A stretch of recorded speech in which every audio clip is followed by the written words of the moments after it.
I had absolutely, positively no advice from parents ever. Not a word of it.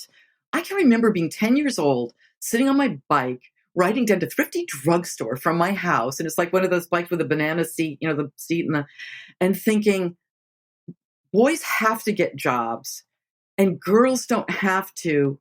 That should make girls lucky. Why does it make my stomach hurt? I mean, that was the world I grew up in. And I had parents, I grew up in Los Angeles with parents who were literally non-present, meaning I had no instruction. I was the kid whose parents never asked to look at my report card or if I'd done my homework, and all my friends were really jealous of me. And again, I could see they were jealous, and all I could think of is sort of made my stomach hurt.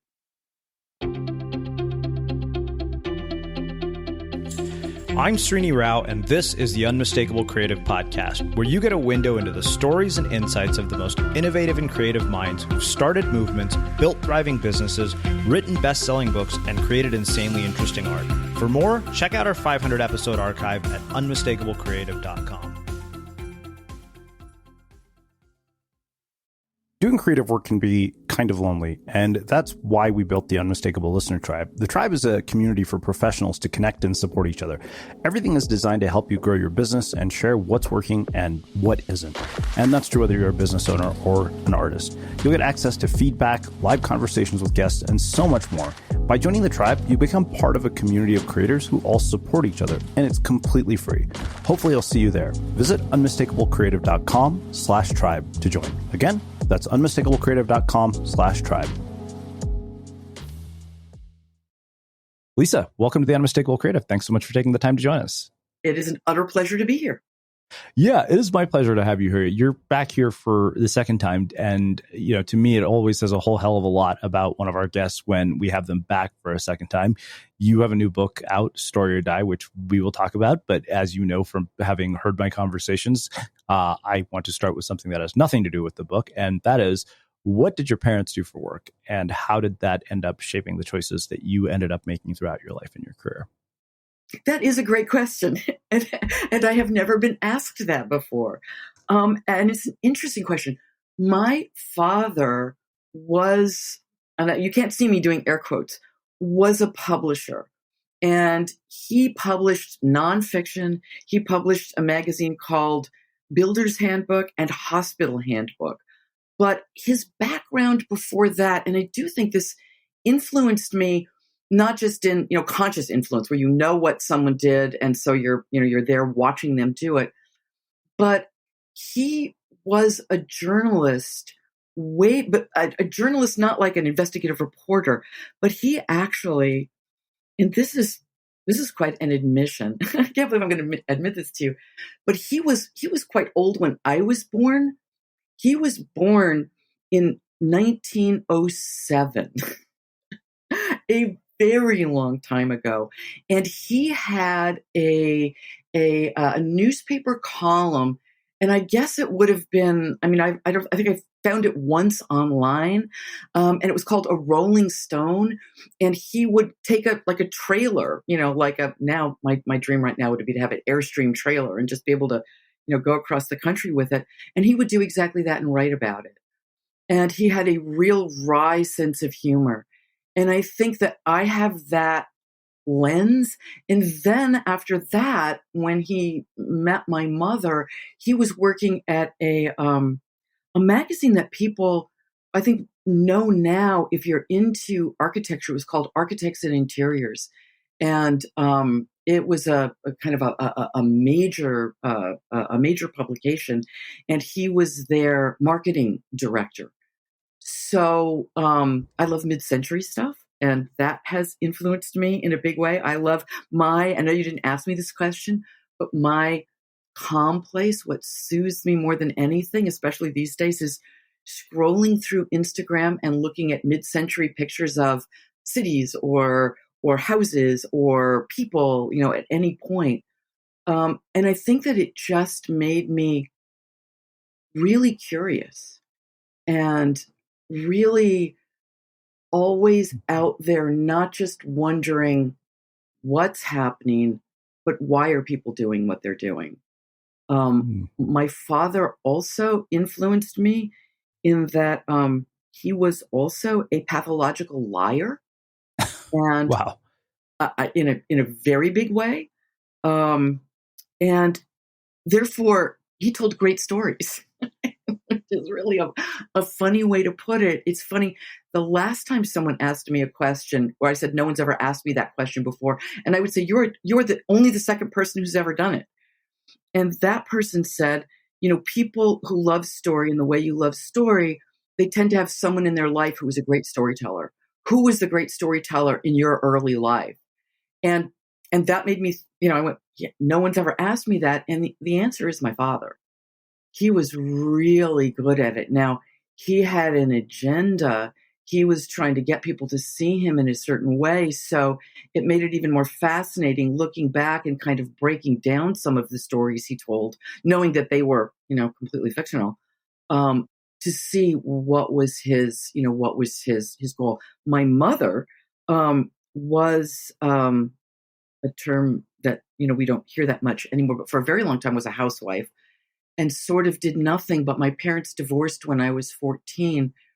And she had a deep interest, even before that, in Jungian psychology. So she immediately got a job at the Jung Center here in Los Angeles and went back to school and became a therapist, a Jungian therapist. And so I think that at that point, by the time she was that, I was already grown and out of the house. But the interest in psychology, which I think an awful lot of the psychology from back then, counting Jung and Freud, is so deeply outdated and so deeply misogynist and so deeply rooted in a concept of the way the brain works that has been completely blown up by neuroscience. But that said, it really did get down always into I see what you're doing, but what really matters is why.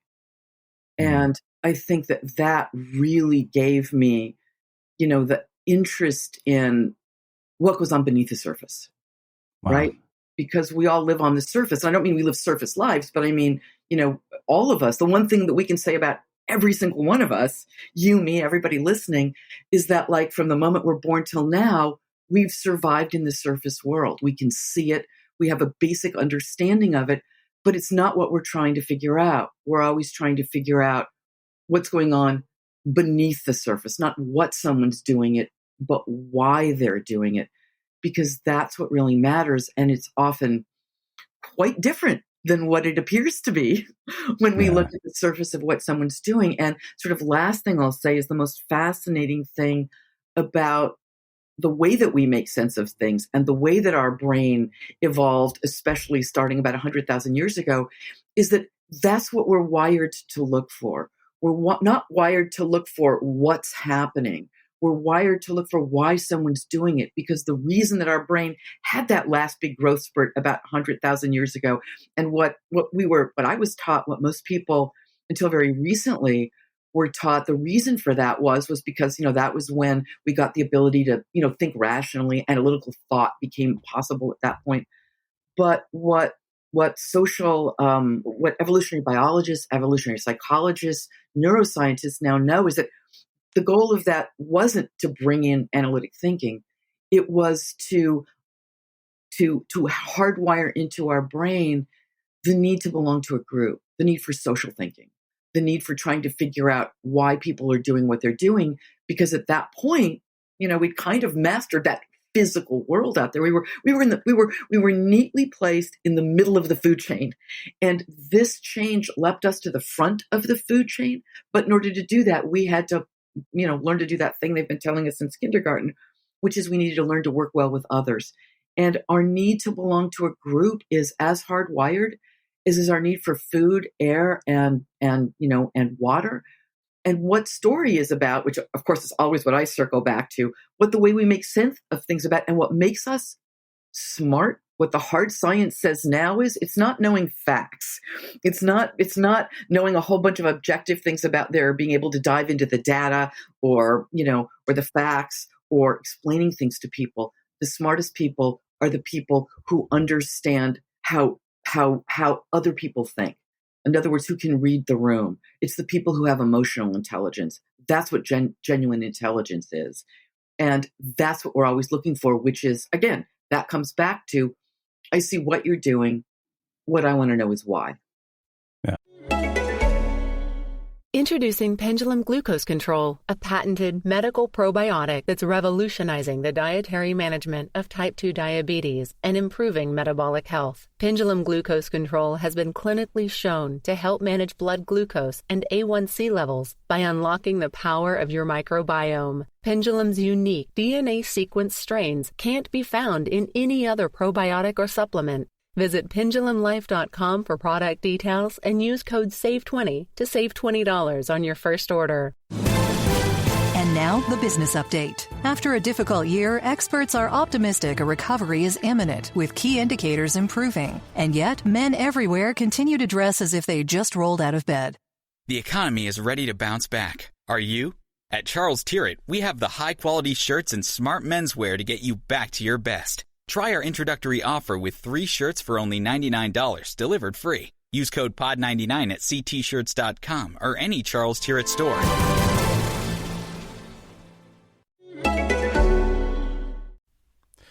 This episode of The Unmistakable Creative is supported by Command Line Heroes. Command Line Heroes is a podcast that tells the epic true tales of developers, programmers, hackers, geeks, and open source rebels who are revolutionizing the technology landscape, and Season 7 is available now.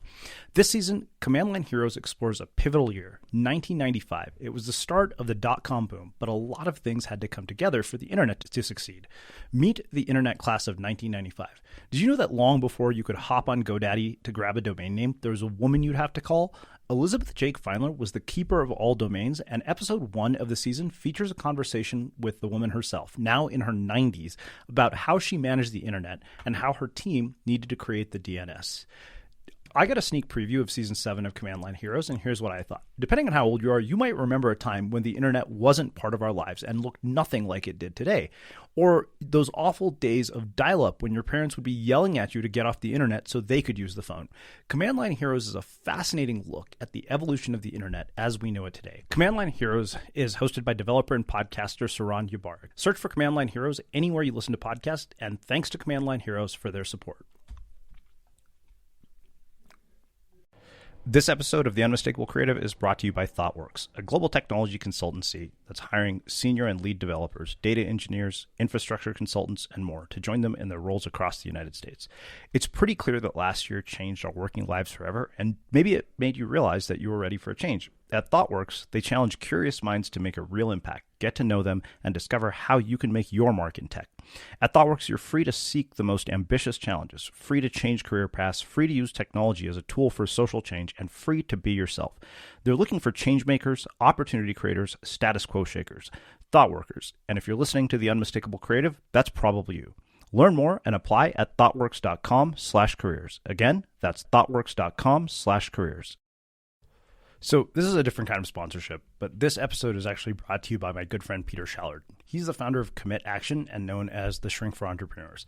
So why is he sponsoring Unmistakable Creative? If you want to be more productive, less stressed, and ultimately happier and more successful, then you need to hear about accountability coaching. Commit Action pairs you with a dedicated coach to act as your second brain, helping you to break down big goals, prioritize, and execute consistently. A lot of the reviews on TrustPilot describe Commit Action as literally life-changing. And as an Unmistakable Creative listener, you'll get $100 off your first month's coaching when you use Creative100 at checkout. So if you want to become a productivity powerhouse, then go to www.commitaction.com and give it a try. And if you're curious and you want to hear more of Peter's story, he and I went deep in our recent episode about the psychology of highly productive entrepreneurs that went live on May 3rd. Give it a listen to hear his take on all things entrepreneurial psychology. So, I think the thing that struck me most was that you said that your father was a pathological liar. And I think that, people could have one of two responses to that, to say, okay, I want to do and be the exact opposite of whatever I learned from this parent, or I'm going to take what I've learned from them and build a career out of it like you did. Why do you think that you had the response that you did, and why do you think somebody else would have a different response to a father who's a pathological liar? Well, I mean, I think as with everything, I mean, let's imagine that there's sort of a room. I used to say a room with 1,000 people, but these days it's like we're out in a field with 1,000 people because no one wants to be in a room with a crowd. And each one of those people said, my dad was a pathological liar. Every single person would have a different story. Every single person would have a different consequence that pathological liar and the type of lies that person told and what they were trying to achieve by telling those lies had affected, the effect that it had on them. So on that level, somebody might, someone who was a pathological liar and was lying in order to manipulate them into some sort of, horrific abuse, they would go, no, I really want to come away from that. Or they might say, sort of as I did, and I had no abuse. He was just, he was a pathological liar, probably borderline personality, a complete narcissist for sure. But with all of that, it comes back to, okay, I want to dive into that because I want to be able to protect myself from that again. And the only way that I'm going to understand and be able to see that is to understand why that person is doing what they're doing. And I think that with most of us, that's where we would come down to, that's the side we would come down on, because if we don't understand what the danger is and why the person's doing what they're doing and what their end goal is, because obviously if someone's a pathological liar, they have an agenda, right? There's something they want to achieve with those lies. And the question is, what is that? And so, I mean, I would think it's hard for me to imagine someone going, I don't want to know. I don't want to know why. I just want to get away from it. And that probably would be someone who had a lot of trauma and it was just too terrifying even to think about. But also it's fascinating because for all of us, the reason that we are the way we are, I mean, we don't do it on purpose. We don't set out to be a pathological liar. We don't set out to often do the things that end up harming other people. The reason we're that way has to do with the way that we were brought up. Because when we're children, I mean, this is the way the brain works. When you're a child and you're growing up in whatever family you're growing up in, we're wired to live in a world we don't live in anymore. We're wired to live in a world where what you see is what you get forever. And the family that you grow up in isn't just representative of that particular family and that particular, if they have a religion, or that particular culture or that particular, it's that is the world, that's everybody. And so we're wired to learn how the world works by responding to, our parents, what our parents teach us. And for us children, that's life or death, right? I mean, you might have heard there's that Maslow's pyramid of needs. And he says, Abraham Maslow being an American psychologist, I think the only thing he's famous for is that, I could be wrong. The pyramid of needs. Everybody's heard of. And, the top of the pyramid is like connection and sense of purpose. And the bottom, he says, the first thing we need is like food, water, shelter.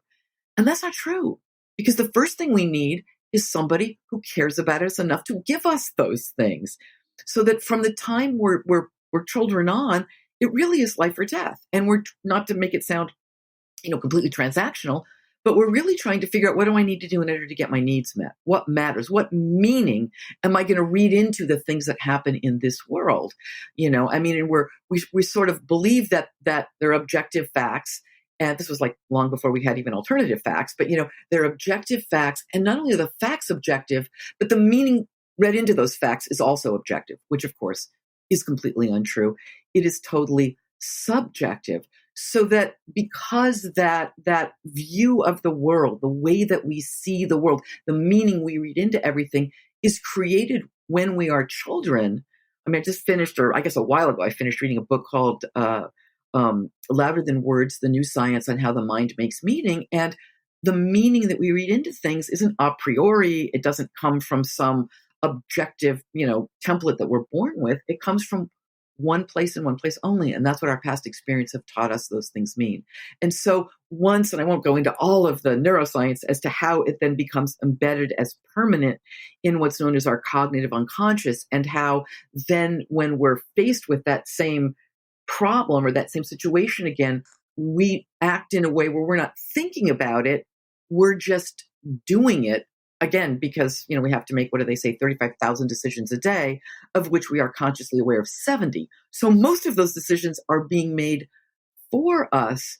And what we take in as kids and what gets, embedded in our cognitive unconscious and in our, this is what I need to do to make me safe, is exactly that. It's our brain trying to keep us safe. So when my father was a pathological liar, it's because when he was much younger, whatever he had gone through as a child taught him that that's what you need to do to stay safe. That's what you need to do to keep yourself from being harmed by other people and getting what you need. And understanding that not only gives you the why things are happening, it's never about the what, it's always about the why, but it also gives you empathy. Doesn't mean it's okay that you're treated that way, but it means you understand that the person isn't doing it like Snidely Whiplash, on purpose to do something. They're aware they're doing something bad to you. They're doing it on purpose to do something bad to you, that is their goal, is to do something bad to you. It almost never is. And that's so important, especially these days when, the world is so divisive, is to really understand that people who believe the opposite of what you believe, and now we're coming away from just, parent-child, but out into the world, isn't just, doing it because they're self-centered or because they're egocentric or because they're, let's face it, sometimes we say dumb, or to put it in a more neutral way, tragically misinformed. It's because, something made them prone to that belief very early in life. And here's the last thing I'll say is, how, when you're trying to convince someone of something on some level and they've got some belief that is, completely like patently untrue, and you think, okay, I'll explain to them. I'll give them the real facts, that are going to contradict what they believe. And then they're going to take it in and think about it and, change their mind. And when you give them that fact that completely contradicts what they believe, they get really, really angry. And instead of being informed, they're inflamed. And here's the truth. The reason they're inflamed isn't any of it. It's not because they're weak or emotional, something I'd love to completely flip the script on because we're so wrong about what we think emotion is. But they get angry because literally that is how our brains are wired. Our brains are wired to send us into a rage when somebody says something that contradicts something that we deeply believe, because if we believe it, not only is it part of our self-identity, but it's part of what hews us to our community, our group. And that matters to us more than anything, because to be ostracized from that means that, again, given the way we're wired, when the wiring first came in place, to be ostracized meant you were like literally left to die. It's like so funny when people go, yeah, I don't need people, I'm a lone wolf. And I want to go, no, we're all people who need people. And do you understand that wolves travel in packs? And if you look up the definition of a lone wolf, like what an actual lone wolf is in the wolf community, it's a wolf that has done something so egregious to the pack that it's ostracized and left to die. That's what a lone wolf is. We're all people who need people. Wow. Yeah, it's funny because it makes me think, like, when I've read something on the internet or somebody has sent me something that pisses me off, if I take a moment, I realize, I'm like, oh, this pisses me off because there's something actually right about this and I'm angry about it. Like it triggers something inside of me, and that's why I had the reaction that I did. Yeah, I would argue with, and that is sometimes true. I do not think that's always true at all. At all. No. I do not think the anger triggers, they must be, I mean, sometimes obviously it does. Yeah. When I say to the other side, it's totally that. But that isn't why. It really isn't why, because often it triggers something. Like I can think, in my own life, when I get livid at something, I'll give you a really quick example of something that makes me angry. And this is a minor one. It's not even, but there's a website I follow on Instagram, and it's called Scary Mommy, which is just a great title, right? Scary Mommy. You just love it. And there's a lot of great stuff on it about, misogyny and sexism and, what it's like to raise kids and et cetera. But there's always this presupposition that the woman still is the one who's doing the laundry and who's doing that. There was this just happened to me. And I actually put something up, I think it was yesterday. And it was something like, what I hate the most is unloading the dishwasher. I hate doing it. And the other day, I came in and my husband had unloaded the dishwasher. And what made me happy wasn't simply that I could check off this task that I hated doing, but that he'd heard me and he'd stepped in and done it. And I was livid because I thought, I hate this because it presupposes that it was her job to do the dishwasher. Nobody said, why is that your job? Why isn't that his job? Why is he hearing you and then stepping in to do it? Why does that belong to you? Why? Now, I think that is completely wrong. I don't think there's any truth in that presupposition. I think that's total misogyny, and it makes my head explode.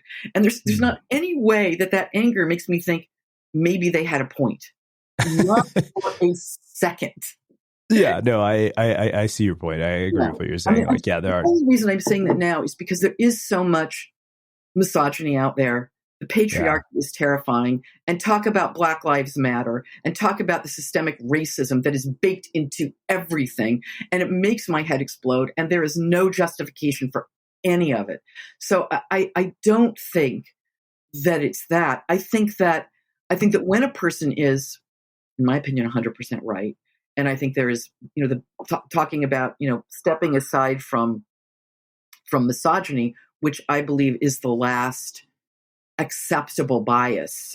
Even though people are talking about it now, it is so baked into everything, and it's less visible because racism is easier to see, right? It's right there in front of you. I mean, there's so many other ways it's baked in, but misogyny is something that is pan-human. I mean, in other words, I was once working with a writer there was a guy who was writing a really great feminist YA.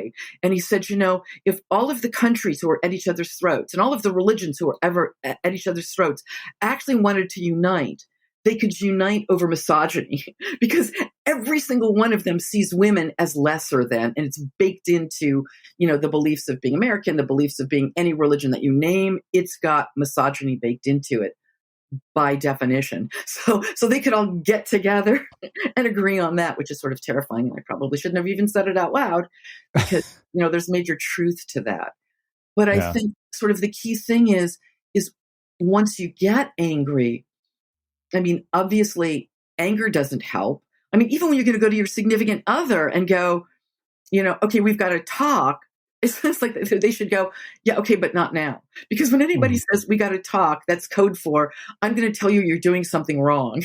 And the minute we hear that, what comes up for us is, someone's going to tell me I'm doing something wrong. I'm going to feel attacked. And so right now, I'm like accumulating all the things that I think you do wrong so I can throw them back at you. And now, we're off to the races because, obviously telling somebody they're doing something wrong, I mean, it doesn't go over well for the reason, again, that we sort of started with, which is we're wired to respond as if it's put up your dukes. In fact, we're so wired to respond to what we feel any kind of a verbal attack on our beliefs or what we've done, that we're so wired to respond to it as if it were a physical attack. That sort of fun fact, when that happens, blood rushes to your thighs because you just might have to your brain thinks you might have to make a quick getaway. So just in case your body's gearing up to, get out because, the you need to change, or here's a fact that disagrees with a fact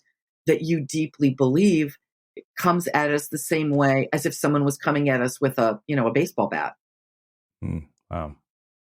Well, so what advice did your parents give you about, careers, making your way in the world and what led you down this trajectory? Because, like almost every single person I interview, this isn't kind of the career that you're going to find in a career advice book or something. A high school guidance counselor is going to say, yeah, this is what you're destined to do.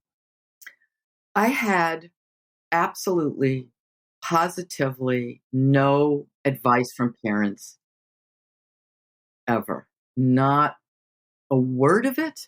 I mean, part of it was probably the misogyny of I was a girl, so it didn't matter. I can remember being 10 years old, sitting on my bike, riding down to Thrifty Drugstore from my house. And it's like one of those bikes with a banana seat, the seat and thinking, boys have to get jobs and girls don't have to.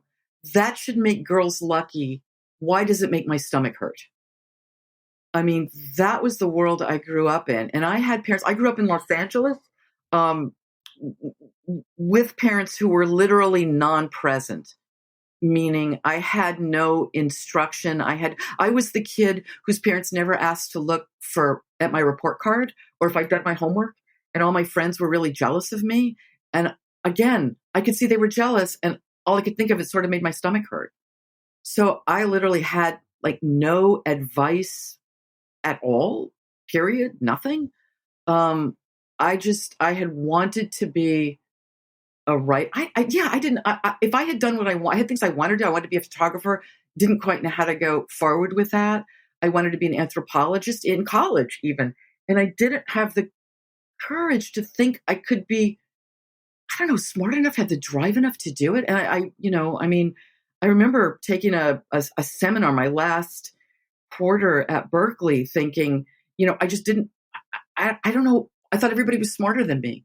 So I sort of decided I wanted to be a writer, and I went into publishing. And again, I think like a lot of people, I fell into this. If I had to say what makes me good at what I do, and I'm really good at what I do. I mean, I'm good at what I do, and I don't understand why. I can take, I believe, any story, whether you're a journalist, whether you're a writer, whether you're a screenwriter, whether you're writing a memoir, and now I'm moving more into a consulting, in terms of branding and messaging. I can take any story and tell you why it doesn't work and what you need to do to make it work. I don't understand why that is, other than having spent decades having to read manuscripts and saying why they don't work.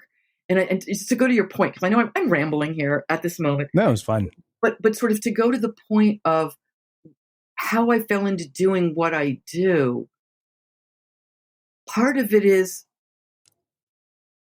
because I never felt respected or listened to.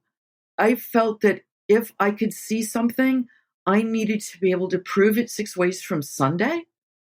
And so when I saw what I was seeing, like with story, I can come in and I can say, this is what works.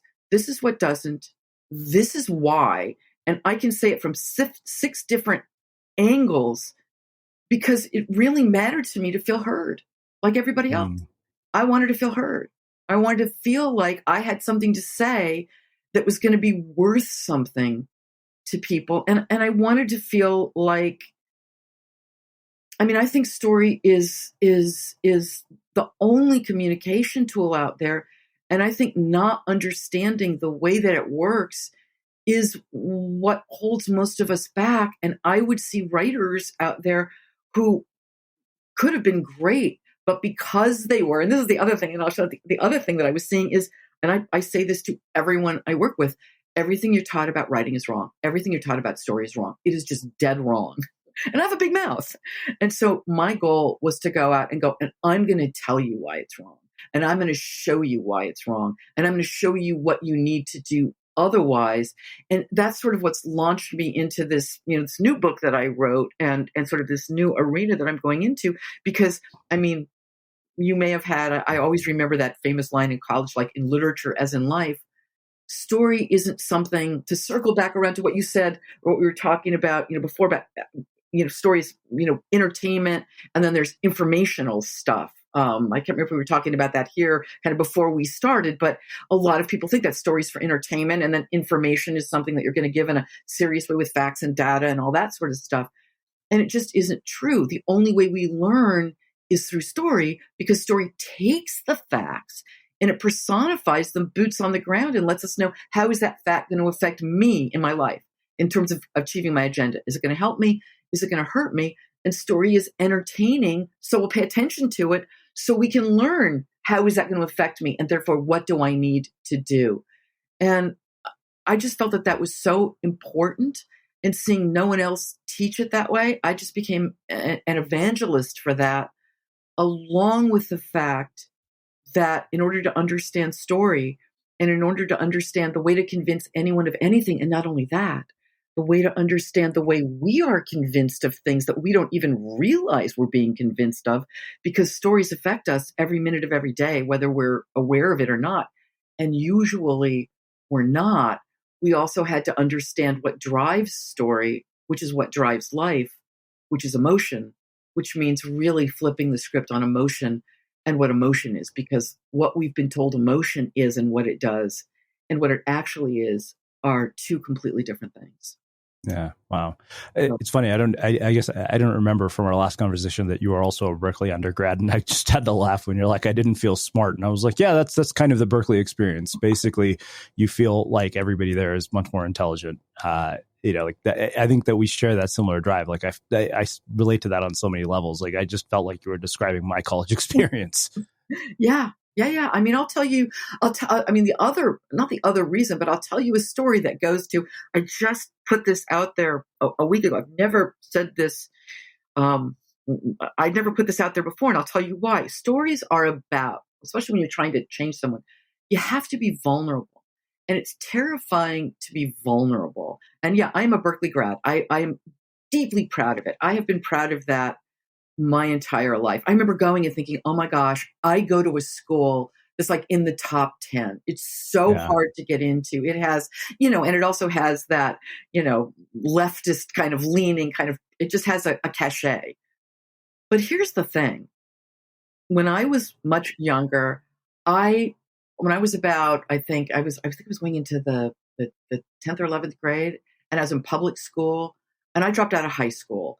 And so I dropped out of public school, and then I went to this very small, what used to be called a free school, although you paid tuition. It was a hippie school. There were 32 kids there.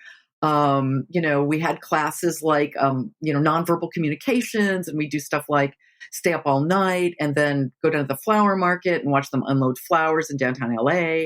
We once dissected a cat, like a cat cadaver, male or a cat cadaver. I mean, it was quite an experience. Actually, that's where I met Linda Weinman, who started lynda.com. We both went to that school. Anyway, but it fell apart. Like by the time I would have been a senior in high school, it fell apart. And I was a high school. I do not have a high school diploma. I have a junior high school diploma. I don't have a high school diploma. And I kind of floundered for a small bit. And I woke up on my 18th birthday and just thought, I have to go to college. What have I done?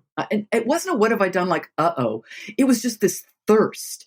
And it just, by coincidence or not, and that 18 happened to be the age that you had to be in order to go to junior college or, community, whatever you want to call it. And I had a friend who was in, my nearby community college. And I went, okay, that's what I'm going to do. And I immediately enrolled and went to community college for 2 years and did really, really well, and then transferred to Berkeley. And I graduated from Berkeley. So I spent first 2 years in community college, last 2 years at Berkeley. I have kept that story close to the vest until now. I've not told that story because I was afraid that if I told that story, I'd seem lesser than. Oh, well, look at all that. It never occurred to me that was actually a positive story. That was actually more like, oh, wow, all on our own. No, because I didn't, to circle back to that question, what did your parents want you to do? Not only didn't they encourage me or, what are you going to do or go to college? I was literally in my late 40s before it occurred to me that was a pretty cool thing to have done. that, pulling myself up, nobody telling me, nobody encouraging me, nobody saying, why don't you do that? But decided to go to community college, working really hard, and then graduating, from Berkeley. And then right after that, I moved to New York and went into publishing. I mean, that's pretty cool. Nobody said, good job. Again, which kind of goes to in life, and I'll say this to everybody, if someone in your life is doing good, tell them. Don't think they already know. Let them know. Words matter. The biggest lie they ever told us growing up, was like sticks and stones will, break my bones, but words can never hurt me. Words hurt more than sticks and stones, and words matter more. Don't think people already know. Even the simplest things, it makes such a difference. Say it out loud. Tell them. Even though it makes you feel vulnerable, which is why we don't. Yeah. Wow. Well, I think that makes a perfect segue to getting into the book. And I was thinking about how I wanted to approach, the framework that you offered in the book. And I realized that the best way to do it was to actually put it in the context of a real example, because, you just packed this with so much that I feel like it would be impossible for us to cover all of it in the course of an interview. But, let's, for example, take something that I think a lot of people want to do, which is build an audience for their work, whether they're artists, whether they're writers, whatever it is, whether they're podcast hosts. And let's look at it through this sort of lens of story that you basically talk about here in the book. And one thing that you talk about at the very beginning is you say that facts, charts, and data make us look smart and they make us feel smart, but they alone they don't get our point across, nor do they make what we're saying memorable, which means they're pretty much useless when it comes to helping us accomplish the thing that really does make us smart, the ability to communicate clearly in a way that engages, persuades, and inspires. And so, I was thinking of it as like, okay, well, let's say we're launching something like an online course. When we start with this first idea of looking at facts, because, I think that people naturally want evidence for the things that you're saying. Like I am, very clear on the fact that when I interview people, I want a good story, but I also am like, if I, smell what I call new age bullshit, I'm like, yeah, no go. This person is not going to be a guest. They can't back up anything they're saying. But, part of the reason I have you here is I know that you've studied this in extensive detail. So, let's start with this idea of sort of facts. Like, what is the role of fact in all of this? In the case of, for example, let's say you're launching an online course. Like, what role do facts play in that aspect? Well, to talk about facts, yes, people want the facts, but they want them. Two things, because especially when you're trying to convince someone of something, first you have to figure out what do those facts mean to them? Why would it matter to them? Because the biggest problem that we have is we have the reason why the facts matter to us, and I want to say it's easy to. We automatically do assume that the facts are going to matter to them for the same reason they matter to us. And that could not be less true. So the first question is, why would these facts matter to these people, this group that I'm trying to sell my course to? And then what is it that stands in the way of them wanting my course? Like, what is that? I use the term misbelief that's keeping them from thinking, yeah, this is what I'm going to do. And then creating a story that shows them, again, the reality of what it is that you're going to give them, how those facts are going to matter to them, given their worldview and given what they feel that they need. Again, I can't say it. It's hard to do in general because we don't do anything in general. It would be easier to give like an actual example, like something out of the book. But the other thing that I would say on that level is what you want to look at is just in general for facts, any fact is here's a fact that you're just going to give someone. Okay, but boots on the ground, translating that fact into the consequence, the effect that fact is going to have on this person, given their agenda. Is it going to help them or is it going to hurt them? If you can't come up with a story that pulls us into seeing how that happens and how that breaks a misbelief or breaks something or takes something away that they're worried about and now gives them something in return, perhaps even satisfies or gives them something that they already knew that they wanted but didn't know how to get, or satisfies a need that you've identified that they themselves might even not have identified for. But that's what we're looking for. How is this going to help me better make it through the night, given who I am and what I need and how I see the world. So it really is impossible to come up with something if you haven't really done the research to figure out why what you're offering that group is going to matter to them, given who they are and how they see the world and what they're struggling with, that you're going to now satisfy and give them something again that will help them better make it through the night. Yeah. So you actually talk about, 4 distinct fact groups: neutral facts, warning facts, validating facts, and conflicting facts. Can you explain what those are and how they would, for example, play a role in something like launching a product? Absolutely. I mean, so the 4 kind of facts. I mean, the first fact would be a validating fact, and that's a fact that I'm sorry. That is the kind of fact that when you hear about like confirmation bias, a validating fact is a fact that validates something that we already believe. And I'll give you a very quick example of a validating fact that was actually then, turned out to be what Politico called the lie of the year. But if you've got a validating fact and something that you want someone to do, so you're going to play into their beliefs, it could be 2 words. And the validating fact, again, that was presented as a fact was I think it was it in 2008 when Sarah Palin was really railing against the Affordable Health Care Act. And she said that if it was passed, they were going to have death panels. Okay. And that's a story in 2 words, death panels. That was a validating fact that her audience could unpack. They heard that fact, and because it validated what they already believed, they could unpack it. And the story that they told themselves, the way that fit into their narrative was, the government's going to tell me what to do. And so, they were picturing like, a tribunal of gray-faced bureaucrats, and you're going to come in and go, please can't I get, chemotherapy for grandma? And they were going to go, well, grandma's no longer a productive, member of our society. So we're going to send her out, on an ice floe, or worse, your critically ill toddler. In other words, they could unpack it. And of course, it further strengthened their belief that, the Affordable Health Care Act was going to be something horrible. So that would be a validating fact. The other kind of fact is, is a warning fact.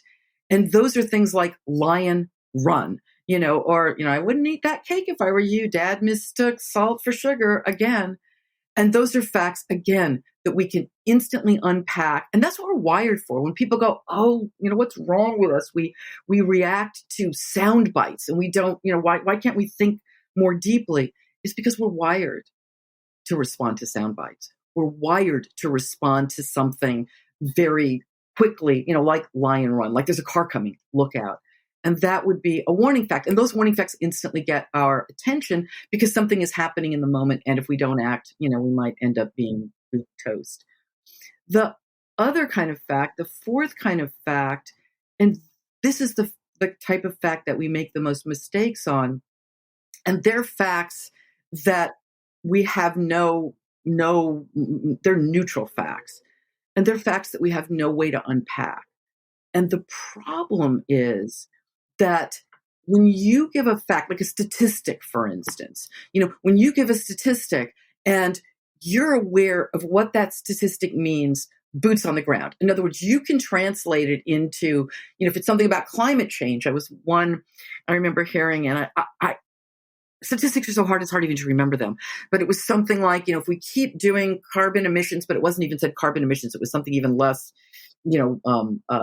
obvious, because like we kind of know what a carbon emission is, increases by 2.3%, then by 2100 or 2100, when we turn the next into the next century, the temperature will have risen 2.3% Fahrenheit here, and you're listening to that going, is that good? Is that bad? Like, what's the consequence going to be? And it goes right by us. Now, the person giving that statistic is going, oh my gosh, if that happens, the ice floes will melt, and and Manhattan's going to be underwater. And in other words, they can unpack that statistic. We can't. And so it becomes neutral, or it goes right by. In other words, a fact that we can't instantly unpack and feel something about, if we can't see how it's going to affect us personally in our own lives, not only don't we pay attention to it, we really can't, because the part of our brain that is there, the conscious part, is there to pay attention to things that we have to take action on, things that we don't automatically know what to do. So if we do not have a context ourselves to unpack that information, it just flies right by. Like, back when you were in high school and they were trying to make you memorize the periodic tables. They told you it was going to be so important later in life. And you're thinking, yeah, I'm not going to go on Jeopardy. Why do I need to know this? Even when you try to pay attention to that kind of fact, it tends to, you're trying and you're thinking. In fact, going back to Berkeley, I had a philosophy class once where I was trying so hard to pay attention. And every time I went into the class, I thought, today I'm really going to pay attention. And when I left, I thought, yeah, okay, next time. Never. I was lost instantly because it was so deeply conceptual, because nothing ever is conceptual. And the last kind of facts. So let me see if I've got that right. The last kind of facts are conflicting facts. And conflicting facts are the kind of facts that we often use when we're trying to convince someone of something. And that is a fact where we're thinking, oh, look at that person. They're so wrong about that. I'm going to give them the true fact. And then they'll sit and they'll think about it and now they're going to realize they're wrong. And what happens when we get a conflicting fact, especially if it conflicts with something we deeply believe, whether it's right or wrong, what happens is, because anything we believe becomes part of not only our self-identity, but our link to our group, our community, that comes in, as we said earlier, as if we're being physically attacked. And that's why the irony is when you tell someone something, let me just tell you, or, like when you see people, I think we kind of know this instinctually on one level, but, when you see people and they've got those signs, they're very angry and they have those signs that say, keep your government hands off my Medicare. And you kind of want to go up and go, okay, let me explain this to you. Medicare is a government program. So if the government takes its hands off it, you would have them. And I mean, if you gave them that fact, you just enrage them, because the truth is that's not what they're angry about. Circling back to what we were talking about earlier, that's not what they're angry about. They're not angry about that what. The why they're angry about it is because they really feel government is too big. Government gives money to people who don't deserve it. Government takes my hard-earned money and gives it to people who just have not been able to pull themselves up by their bootstraps. And that is so deeply unfair. And the government's going to tell me what to do. And nobody tells me what to do. And, and when you want to, point out, when we're talking about, masking, the government's not going to tell me what to do. They can't. How dare they?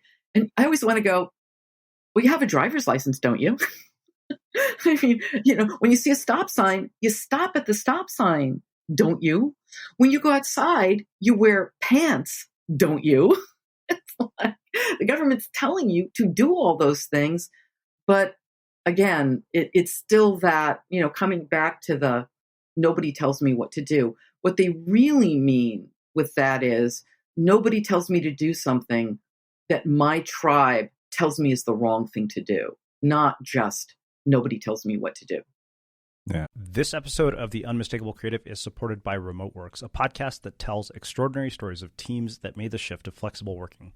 If there's anything that last year taught us, it's that the way we work has changed forever. And in each episode of RemoteWorks, host Melanie Green tells an insightful story about how people and companies are adapting. She talks about the very problems that all of us are dealing with. Last season, in Preventing Burnout, people learned about the challenges and rewards of working remotely during the pandemic. Now, I don't know about you, but I have definitely felt that there are days when I am burned out, and sometimes I don't even know when I'm done working because it's all I do. A recent study found that 75% of workers have experienced burnout, and 40% said their burnout was a direct result of the pandemic.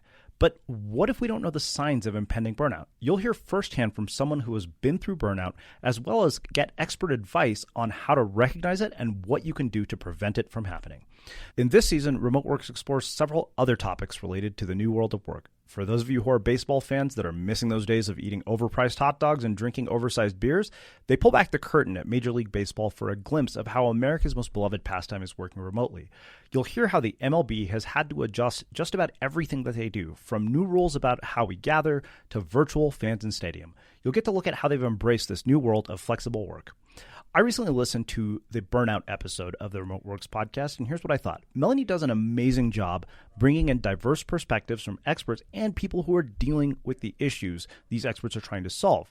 It's basically a combination of great storytelling with practical advice that you can apply to your life or your work. So search for Remote Works anywhere you listen to podcasts. Thanks to Remote Works for their support. So have you ever downloaded a file to your computer and drove yourself insane trying to find it? It's a bit like tearing your whole house apart to find your keys, only to realize they were in your pocket, except you never actually find the files. I don't know about you, but this not only drives me crazy, but it causes me to waste a ton of time. No matter how many Dropbox folders you set up or how you organize your files, somehow the system just falls apart. You kill your productivity just looking for stuff. So a few weeks ago, I learned about a new tool that helps you organize everything in one place and find the content you need 10 times faster. It's called Charlie.ai, and it automates your ability to organize files and find them. And now I use it for everything, from storing invoices to contracts, and I can find whatever I'm looking for in seconds. And in the spirit of transparency, I love this product so much that I asked the marketing director at Charlie if she'd bring me on as an advisor. Charlie.ai is like a real-life assistant for your content, but with the power of AI. And you can try it for free at charlie.ai/podcast. Again, that's Charlie, spelled CHARLI.ai/podcast. Wow. Well, I think that makes a perfect segue into talking about this whole idea of the role of emotion. And you say that emotion is what determines every decision we make, and that's a good thing. Emotion evolved to let us know in a nanosecond what's safe and what isn't and what matters to us. And in so doing, emotion is what ensured our survival. And you say conflating emotion with society's notion of emotional is bad enough, but it doesn't stop there. Our fear of emotion is reflected in the way we classify emotions. I'm talking about big box emotions, that is, emotions we've rounded up, categorized, and named: anger, love, jealousy, hate, rage, joy, happiness, grief, to mention a few. In doing so, we've swept our most potent, nuanced emotions into neat, homogenized, off-sanitized definitions that we use to sum them up, the better to keep a safe, objective distance from them. And, I think that struck me because I'm hyper aware of the role that emotion plays in story, to the point where even when we do sort of non-interview based episodes, when we put these narrative episodes together, we did one, about the 36 questions to, fall in love with anyone. And my, instructions to my audio engineer were really vague. It was like, this is all I'm looking for is the emotion. I said, here's your goal, bring people to tears. That's it. I don't know what else to tell you. And it's amazing. He's so good that he can take that and make something of that. Wow. But yeah, and at the same time, you mentioned vulnerability earlier, and this is something that I'd be curious about. So I've had numerous conversations about public vulnerability with people. And what I wonder is, to me, there's this sort of line between being vulnerable and being a train wreck. And, I learned this, the hard way by crossing that line. And having had to be on reality TV recently, people are like, oh, you carried yourself so well, blah, blah, blah. And I was like, well, I'm incredibly aware of the role that media plays in shaping public perception of who I am. And, given that I had a lot at stake, I had to also be mindful about the things I said and did. And at the same time, to your point, you can't connect with another person or relate to them without them being vulnerable. So how do you basically figure out, where that line is in terms of what's appropriate for public consumption and not when it comes to emotion and vulnerability? Well, I mean, just two things. Can I talk about emotion just for 1 second? Yeah, please. Because emotion, as you were reading there, as I said, so much better on paper than I could actually, spew it, spur of the moment off the cuff. But emotion is so deeply misunderstood because we've conflated emotion with emotional. Emotional being, a very narrow band or pitch of emotion that is always meant as pejorative, as if emotion and reason are two separate things, and you don't want to be carried away by emotion. And emotion is the bedrock of everything. Emotion telegraphs meaning. There is never a moment in our lives. There's nothing we ever do, think about, or read that doesn't bring with it a chorus of emotion, which is literally a chemical reaction of feeling that your brilliant brain and nervous system translates to emotion that lets you know what you feel about something and therefore what you should do about it. It doesn't mean that you do the first thing you feel about, because you think also, but we've been taught that it's this either or, a reason and thinking about it that's what we should do, and emotion's going to carry us away and we need to keep emotion at bay. And that is not true. They are flip sides of the same coin. It's not either or. It is always both and, because emotion telegraphs meaning, and emotion is always the decider. We don't make decisions based on our rational analysis of something. We make decisions based on how that rational analysis makes us feel. So when it comes to being vulnerable in public, obviously, yeah, one doesn't want to be a train wreck. And I would say, it's funny to say, I've never been asked that question this way. So, because you were very specific, which is great. And just taking the sort of train wreck analogy, the trouble with the train wreck is you're left with a train wreck. You feel like you're watching somebody break down and you don't know where it's going to go. And you feel like, okay, there's not going to be an aha moment.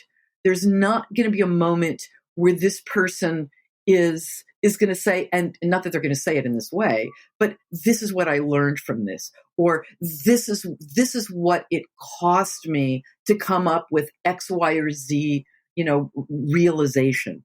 If we're not vulnerable, meaning we don't know something, we can't tell a story. You can't tell a story about yourself or your brand or your product if there isn't some vulnerability in there, because stories are about change. Stories are about how we go in thinking one thing's going to happen and something else happens instead. We go in believing one thing and something happens and that challenges that belief, or as I call it, misbelief, and we come out believing something different. So if you can't be vulnerable, then you have nothing to learn, and then it doesn't cost you anything. Because think of story as this. Story is an emotional cost-benefit analysis of taking a particular course of action. And the thing is, because inside we are all vulnerable. I once had a student at UCLA in the writers program, and she said, I know on the surface I look really put together, but inside I'm a raging mess, and I'm trying to keep all of you from seeing it. That's all of us. Every single one of us is that. Every single one of us has vulnerability raging on the inside. And when somebody tries to tell us a story and they're not vulnerable, we have a really pretty good BS detector.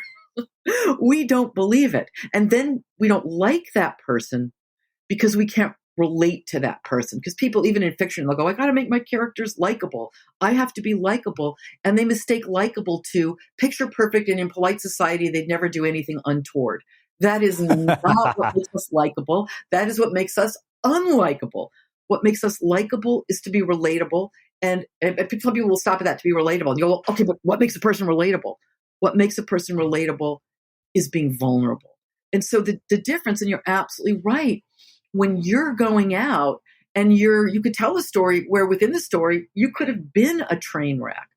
But looking at you now, when people can see you, the same thing is true in a memoir. Someone's writing about all the horrible things and they might have died, and you're thinking, but they wrote the memoir, so I know they survived at least to do that. Yeah. And seeing you and seeing how put together a person looks, that they're comfortable in their own skin, we trust that we are going to come out the other end. And that, I think that really is the point, is coming out the other end and having the courage to be vulnerable. And I think that that's something that the business world gets wrong because they're afraid to be vulnerable. If you don't mind I was I was on Twitter the other day, and this was a tweet that I think, is it, oh God, what's her name? Martha, the one who went to jail. My mind is blanking on her last name. Martha Stewart. Thank you, Martha Stewart. Mm-hmm. And her daughter, I think Melissa Stewart, tweets, and she tweeted something like, it was some business consultant or going, here's a great story that he told. And I read it and it made me so angry, right? Because he didn't have a point. It wasn't, they were right. And the story was simply like, this is how a brilliant way to motivate your sales force. And the story was, 5 years ago, my wife and I bought a house, and we thought it wasn't going to need much work, But once we got in, we realized that it really needed a much bigger renovation than we thought. So we spent the money, and now it's a much better house than it was. And that was the story, right? So, and it's like, what? There's no vulnerability there. There's no moment when imagine that moment where you move into a house and you think you've got it together and you think you've done all the work, and suddenly, the floor falls out in the kitchen or something. That's what we come for. We don't come for oh my God, how are we going to get the money, and can we do it? And that's what we come for. He did not let himself be vulnerable at all. It was just this happened, and then that happened, and then we did this other thing. And so now, and the point of the story he was making was, and now we've come into, this new business thing that we're doing, and we need to ask what we're doing wrong so we can rebuild and blah, blah, blah. There was no emotion. There was no vulnerability. It was not a story. And again, it did make me mad. It did make me, how can you put that out there? That absolutely is not a story. That's somebody bragging. That's a humble brag, right? I mean, that's the definition of a humble brag. We bought this house, and then we had to put much more money in it. But of course we did, because we're rich, and, it was no biggie. We stayed in our other house, which is what that implies. Again, nothing but a humble brag, and if people are going, yeah, boss, great story, it's because they're afraid of you, not because they're going, we're the same. You can't be vulnerable. Like I said, not only are you not inviting people in and showing that you're the same, but they're looking at you and smiling, and what's going on in their head is, oh my God, there goes that blowhard again. Wow. Well, I think that actually is a perfect jump off point for talking about what it takes to create a story of, capable of changing someone's mind. And you say there are 4 stages your protagonist worldview must go through, culminating in taking up your call to action, which are misbelief, truth, realization, and transformation. Talk to me about those. Like, let's say, for example, I am sending, an email newsletter, just off the top of my head about some, so we're launching a new course called Attention Mastery, because the number one issue that, like 80-something% of our readers who answered our surveys seem to have is their inability to focus. So if we were to take that example and walk it through this, framework of, misbelief, truth, realization, and transformation, what would that look like? Well, I mean, the first would be, and just to say, in those, misbelief, truth, realization, transformation, is that they need to discover these things on their own through your story. You're never going to sit down and go, this is this thing you believe that isn't true. Here's what's actually true. Now, given that, I know that your job is now to realize this, and then your job is to go do this. This is something that story they need to see for themselves. So the misbelief would be to go in and go, okay, given that, why wouldn't they take your class? Because that's really the question that you're answering. What would keep them, given that they've answered that question, that their biggest problem is, being able to focus, which is like put your phone down, step away from the phone. But, besides that, what is the reason that they're telling themselves that they can't take a class like that? Is it that it costs too much? Is it that it would take too much time? Is it that they couldn't focus on it enough? No problem. Like, what, from their point of view, what would that be? And then you would find, okay, what truth counters that? And then through the story, you would let them come to that belief, and you'd know what that truth was. And then when they see that, when they realize, wait a minute, because you know that what they want, right? You know that they want to be able to focus. So that, and again, I can't take it all the way through in this because I don't know what that reason would be that they wouldn't. Sure. But once you had that, then it would be, okay, what's the truth? So they can be in a situation where they experience that and they're smacking up against that misbelief. And now they see the truth, which makes them realize, wait, that reason I thought they couldn't do it was wrong. I thought that misbelief, because again, a misbelief is something that, it's not actually true, but the person believes it's 100% true. They feel like they're lucky they knew it. This is something that's, again, keeping them from being vulnerable. This is probably something, often that they learned early in life. And this is now, an example of when it's coming to a head. And then the realization is, oh my gosh, not only wasn't that helping me, it was holding me back. And once they have that realization, the transformation is, okay, now I can do what I want, meaning the thing that you want them to do, right? Because this is what you're gearing them toward. And then the transformation is taking up your call to action, which would not only probably be take my course, but tell all your friends about it too. Because when we have that kind of aha moment and realization, we tend to want to share it. And then, we become, the biggest kind of going viral, which is, person to person. A few evangelists for your brand make all the difference. It goes to, it's the example that I give in the book of that, is that if I could just say super quickly, not even to run through it, but a lot of people might be familiar with it. If not, look it up. And it is I think it's from 2015, and it was the Like a Girl Always video, which was Always Yes, the company that makes, what used to euphemistically be called sanitary pads. And they did this Like a Girl campaign. It was the first time such a product had an ad run during the Super Bowl, and you can totally understand why, since it's a product that not only would men never use, but the ick factor would be why they wouldn't. And it was the top rated, in Adobe, where they do the after the fact, looking at how well it did. It was the top rated ad. It got something like, and their agenda there wasn't to sell, sanitary pads. It was to get people to, on social media, share things with the Always logo. And I think it was something like during the Super Bowl, during when it was there, it had something like this outrageous number, like 400,000 shares. It really made a difference. But the way that they did it was they had realized that the notion of like a girl was obviously pejorative. She throws like a girl, she runs like a girl, and that girls' self-confidence plummets when they hit puberty, right around the time when those sort of gender-based insults start to come fast and furious. So their goal was to change the way girls and women related to and the meaning of like a girl. That was their goal. So the first thing they had to do, misbelief was like a girl is true. Girls, they're silly. They can't really run. They can't really throw. They can't really, they're just there to kind of look pretty and make sure their hair is okay. So that was the misbelief they had to challenge. The truth was throwing like a girl, running like a girl just means doing it the best that you can. And that can be as good, if not better, than what boys do. It's really acting like a human to realize, to have that's the truth. And then the realization, which was, I've been sold a bill of goods. I've been told, you do it like a girl to keep me down. And now I'm going to reclaim that, because like a girl means do it the best that you can as a human. And that was the transformation, and you watch these girls go through. It's a brilliant, if you want to see how this works, it is a brilliant, ad to, video to watch. It was done by a very, award-winning documentary filmmaker, Lauren Greenfield, who did several documentaries. One that I saw was The Queen of Versailles, which was fabulous. But you really see how that plays out. But the key thing there is that the girls and boys that they had in this ad, which was shot as an open casting call.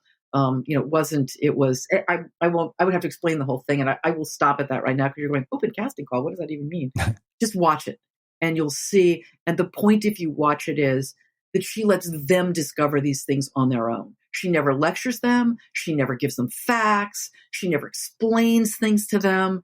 She does all of this. She never shames them, because that's obviously the problem. Often when you give someone a fact that contradicts what they believe, it feels like you're saying there's something wrong with them, and therefore you're shaming them, and therefore they're going to say, oh yeah, here's what you do. It's a brilliant example of it. Wow.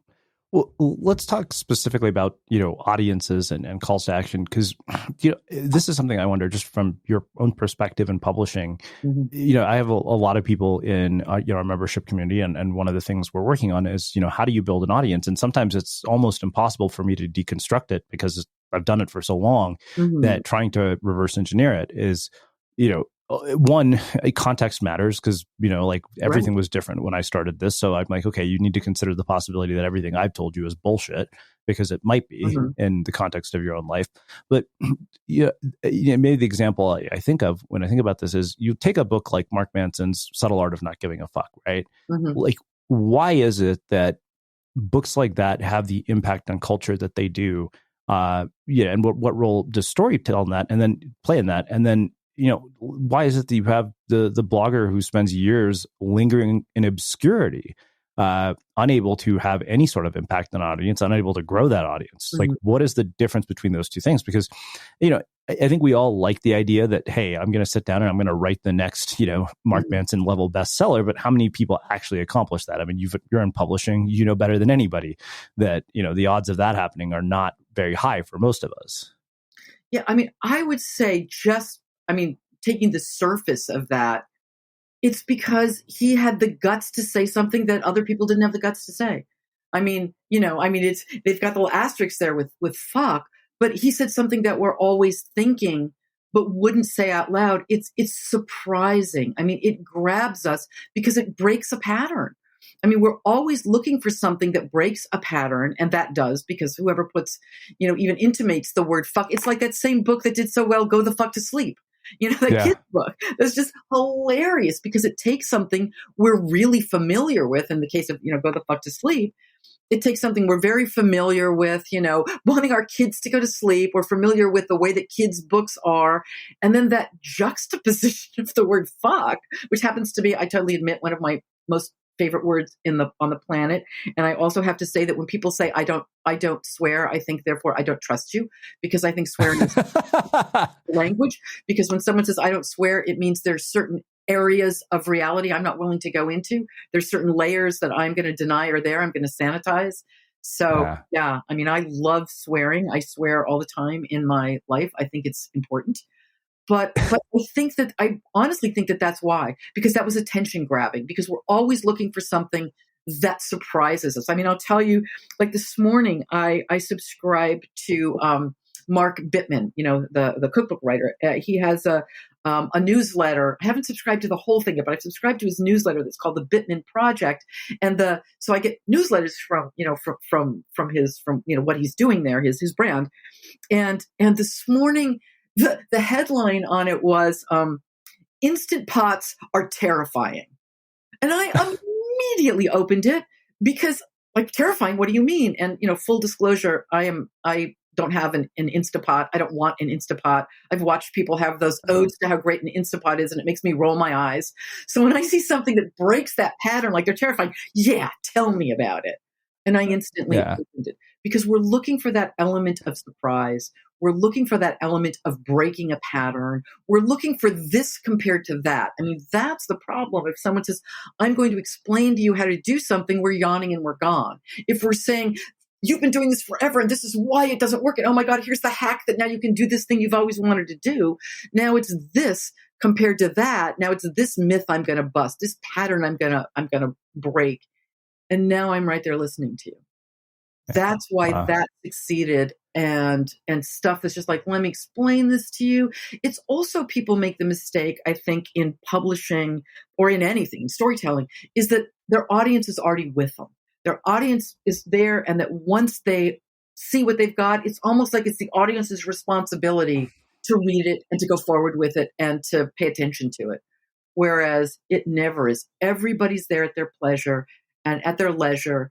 And the question always is, why is this going to matter to them, given who they are and what their agenda is? How will this help them or hurt them? And how can I say things that other people might not, go to the depths and not feel like you're trying to please everybody, not feel like you're trying to sanitize everything. In fact, it's one of the things when I was just on Mark Bittman's site recently for this Bittman Project, and he said a lot of people say, don't be political here. And he said, I'm sorry, I have to be political, because food and eating is political, and you can't pull that part away. And it made me love him. I mean, because I'm political. I'm never going to be someone that's like, well, I've got to pull everything down so it can appeal to everybody. Try to appeal to everybody, and you're appealing to nobody. Yeah. Well, I mean, I very distinctly remember Justine Musk, once said to me, and I've quoted this 1,000 times, she said, if you have a bold and compelling point of view, it's going to piss people off. Yeah. Which, that has always stayed with me. And, when I piss people off in my audience, my response is, great, there's the unsubscribe button. Don't let the door hit your ass on the way out. Exactly. I mean, there's all that. If everybody likes what you're doing it wrong. I mean, yeah, it's very. Well, there is something funny that we were talking about the using the word fuck in a book title. I feel like the problem with what happened was people took that, and now like publishers I feel like have lost their minds, because I feel like you go into the self-help section of a bookstore and it's like, okay, how many of these idiots just put the word fuck in the title because they think that that's going to be the key to their bestseller success? And that, yeah, I mean, obviously there's a line. I mean, obviously it's not just putting fuck in the title that's going to do it. Yeah. You have to have something, as you were saying before, you have to have something to back it up. If you don't have something to back it up, the publisher's not going to take it. So, I mean, I think that's what got obviously people's attention out there, but for sure the publisher was sure before that moment that what was going to be inside was going to be worth the shock. In other words, they were going to say he was going to say something that backed that up. Yeah. Wow. Well, I feel like this is an incredibly deep rabbit hole that we could spend hours and hours talking about, just because of how much you packed into this book. So I want to wrap things up with my final question, which is how we finish every interview with the Unmistakable Creative. What do you think it is that makes somebody or something unmistakable? That is a good question. I think it is having whatever that revelatory detail is that flips something familiar. In other words, if somebody is just going to almost a train wreck thing you said, if something is so completely different that we do not have a context for it, even though it's something we've never seen before, we're going to pay no attention to it because we've got no framework to make sense of it and to fit it into our lives. I think that what makes people unforgettable is they can see what everybody else is seeing and they see the one thing they're not. And that one thing flips the script on so much of what they are seeing. In other words, it takes the familiar and it makes it fresh by flipping it into something else. And that's the only way. Without that, you don't have anything. And that's always something surprising because we are wired for something called an avidity for patternicity, meaning we're constantly looking for patterns. And once we see an if this, therefore that pattern, we don't think about it anymore. And it gets relegated to our cognitive unconscious. And when something breaks that pattern, it instantly gets our attention. And then if you can, again, as you were saying, like with either Go the Fuck to Sleep or the other book, and then if you can back it up with wow, and here's the truth behind that, and here's how you can use it, that's what makes people unforgettable. But first, you got to get someone's attention, and paying attention is an apt metaphor. We don't pay attention to facts. We pay attention to story because story's first goal is to grab us instantly with something unexpected. And once we've got that, and once that unexpected is then tied into what we did expect and it changes what we expected, that's what makes an idea or a person unforgettable. But you have to have the context to give it meaning to begin with. Well, I think that makes a fitting end to a riveting conversation. I can't thank you enough for taking the time to join us and share your story and your insights and wisdom with our listeners. Where can people find out more about you, your work, the new book, and everything else that you're up to? I'm easy to find, and at my website, which I admit needs a makeover, it's just my website is wiredforstory.com. That is me. And amazing. All info is there. Amazing. And for everybody listening, we'll wrap the show with that. Thank you for listening to this episode of the Unmistakable Creative Podcast. While you were listening, were there any moments you found fascinating, inspiring, instructive, maybe even heartwarming? Can you think of anyone, a friend or a family member who would appreciate this moment? If so, take a second and share today's episode with that one person because good ideas and messages are meant to be shared.